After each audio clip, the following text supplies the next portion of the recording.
Ayun no, nakarating din tayo dito sa Infanta Quezon. Galing nga pala tayo ng Marikina. 2 oras nga lang natin binakbak. Takbong 40 lang kasi tayo mga kabiktima. At hindi ko na nga pala na videoan yung papuntang pawi dito. Basta sa kabaan ng Dinahican, kumaliwa ako dito sa maraming buko. Dito nga pala kasi yung bahay din ng nanay ng kaibigan namin. Sa dulo nga pala niyan, ayan na, ang makikita nyo nga pala yung dagat na napakalawak nito mga kabiktima. Ito nga pala sa inyo mga kabiktima, napakagandang dagat dito sa Infanta Quezon. Wow, ay tropa. Nung nakikita ko na yung bangka.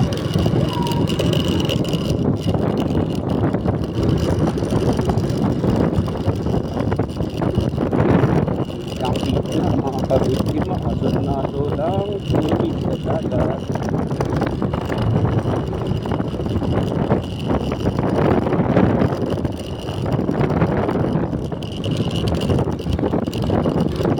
Wow, lakas ng alon.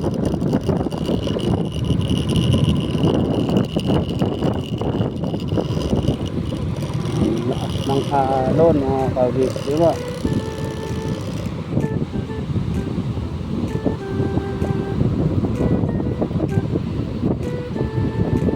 Grabe, lakas oh.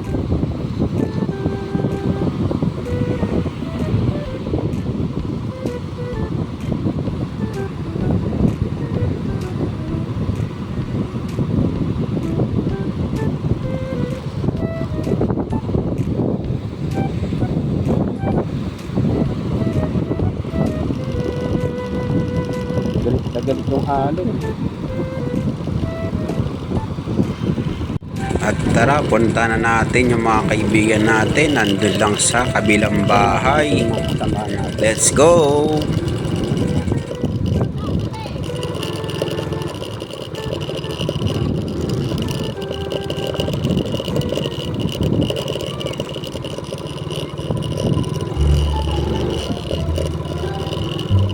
Uwian na, uwian na. Uwian na. Ano, uwian na, uwian na. Anong trabaho yan? Uwian na. Wala talaga kailan pa uwi na ikaw. Uwian na nga eh.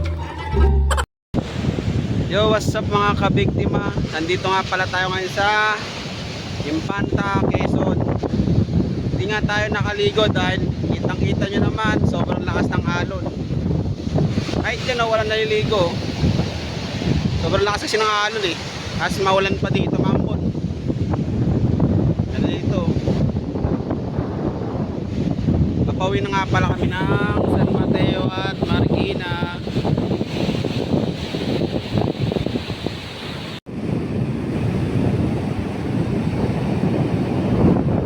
Ayan o, galit na galit yung alon ngayon dito sa dagat o.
Grabe yung lakas ng alon. Pero doon banda sa gitna, ayun, kulay asulan tubig.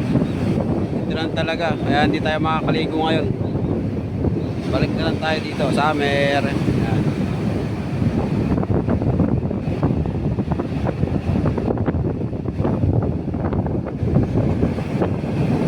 Sagad yung alon, no?